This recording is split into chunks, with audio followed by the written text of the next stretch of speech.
Halo semuanya, selamat datang kembali di channel Artarama. Terima kasih sudah menyempatkan waktu untuk menonton video ini. Sebelum kita mulai, jangan lupa untuk subscribe channel ini ya, agar kalian tidak ketinggalan informasi menarik dan bermanfaat yang akan kami sajikan. Hari ini, kita akan membahas kisah luar biasa tentang seorang ilmuwan Indonesia yang namanya mungkin belum terlalu dikenal, tapi penemuannya telah mengubah dunia kedokteran dan genetika. Dia adalah Dr. Jo Hin Gyo, seorang pria kelahiran Pekalongan yang berhasil memecahkan misteri jumlah kromosom manusia. Mari kita mulai dengan menelusuri kehidupan Dr. Jo Hin Gyo, lahir pada tahun 1919 di Pekalongan, Jawa Tengah. Jo Hin Gyo tumbuh di lingkungan keluarga Tionghoa Indonesia. Sejak kecil, dia sudah menunjukkan minat yang besar terhadap ilmu pengetahuan. Meskipun hidup di zaman penjajahan Belanda, Jo berhasil menempuh pendidikan yang baik berkat kegigihan dan dukungan keluarganya. Setelah lulus dari sekolah menengah, Jo melanjutkan studinya di bidang pertanian di Bogor.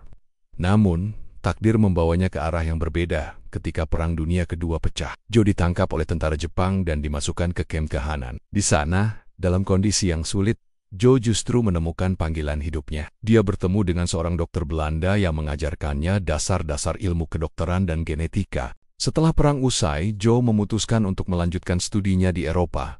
Dia belajar genetika di Belanda dan Swedia, di mana dia mulai mendalami penelitian tentang kromosom. Pada saat itu, dunia ilmu pengetahuan masih meyakini bahwa manusia memiliki 48 kromosom. Keyakinan ini sudah bertahan selama lebih dari 30 tahun.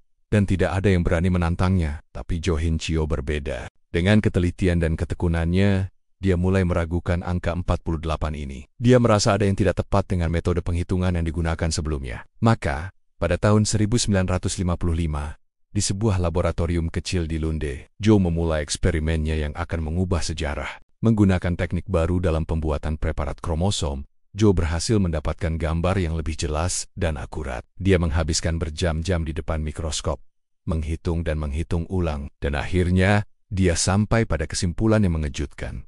Manusia ternyata hanya memiliki 46 kromosom, bukan 48 September yang selama ini diyakini. Penemuan ini tentu saja mengguncang dunia ilmu pengetahuan. Banyak ilmuwan senior yang awalnya meragukan hasil penelitian. Jo, bagaimana mungkin seorang ilmuwan muda dari Indonesia bisa membuktikan bahwa para ahli genetika dunia selama ini salah? Tapi Jo tidak gentar. Dia yakin dengan hasil penelitiannya dan terus mempresentasikannya di berbagai forum ilmiah. Perlahan tapi pasti, kebenaran penemuan Jo mulai diakui. Ilmuwan-ilmuwan lain mulai melakukan verifikasi dan mendapatkan hasil yang sama. Akhirnya, pada tahun 1956, makalah Jo Hin Gyo tentang penemuan 46 kromosom manusia diterbitkan di jurnal ilmiah terkemuka. Ini menjadi titik balik dalam sejarah genetika manusia. Penemuan Jo Hin Gyo membuka jalan bagi perkembangan pesat dalam bidang genetika dan kedokteran. Pemahaman yang lebih akurat tentang jumlah kromosom manusia memungkinkan para ilmuwan untuk lebih memahami berbagai kelainan genetik. Ini juga menjadi dasar bagi perkembangan teknik diagnosis prenatal dan terapi gen yang kita kenal saat ini. Dunia ilmu pengetahuan akhirnya memberikan pengakuan yang layak kepada Jo Hin Gyo. Dia diundang untuk bekerja di National Institutes of Health di Amerika Serikat,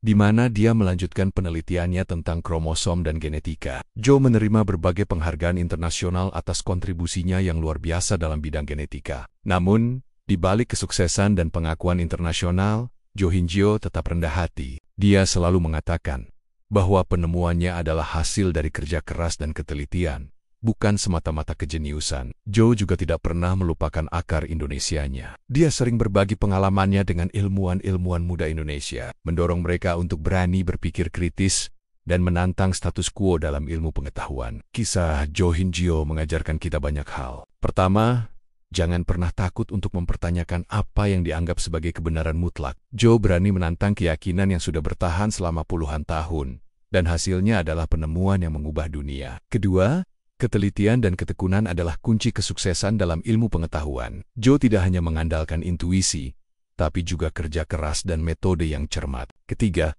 latar belakang atau asal-usul seseorang tidak menentukan kemampuannya untuk berkontribusi pada ilmu pengetahuan. Jo, yang berasal dari kota kecil di Indonesia, mampu membuat penemuan yang menggemparkan dunia. Ini menunjukkan bahwa ilmu pengetahuan tidak mengenal batas negara atau budaya. Keempat, Penting untuk tetap rendah hati dan berbagi pengetahuan. Meskipun telah mencapai kesuksesan internasional, Joe tetap mengingat akar-akarnya dan berusaha memberi inspirasi kepada generasi muda di tanah kelahirannya. Ini mengingatkan kita bahwa ilmu pengetahuan bukan hanya tentang pencapaian pribadi, tapi juga tentang bagaimana kita bisa memberi manfaat bagi masyarakat luas. Sayangnya, Jo Hin-jo meninggal dunia pada tahun 2001 di usia 82 tahun. Namun, warisannya dalam dunia genetika akan terus hidup. Setiap kali seorang dokter melakukan tes genetik, setiap kali seorang ilmuwan mempelajari kromosom manusia, mereka berhutang pada penemuan Jo Hin-jo. Sebagai penutup, mari kita renungkan kembali perjalanan luar biasa Dr. Jo Hin-jo. Dari seorang anak di Pekalongan yang penuh rasa ingin tahu, menjadi tahanan perang yang menemukan panggilan hidupnya di tengah kesulitan, hingga akhirnya menjadi ilmuwan yang mengubah pemahaman kita tentang genetika manusia. Kisahnya mengingatkan kita bahwa dengan ketekunan, keberanian, dan pikiran terbuka, kita semua memiliki potensi untuk membuat perubahan besar di dunia. Jadi, teman-teman sekalian, jangan pernah ragu untuk mengejar mimpi kalian. Sekecil apapun itu terlihat. Siapa tahu, suatu hari nanti, kalian juga akan membuat penemuan yang mengubah dunia, seperti Dr. Jo Hin-jo dari Pekalongan. Sekali lagi, terima kasih sudah menonton video ini. Jangan lupa untuk like, komen, dan share jika kalian merasa video ini bermanfaat. Dan tentu saja, subscribe channel Artarama untuk mendapatkan informasi menarik lainnya. Sampai jumpa di video berikutnya.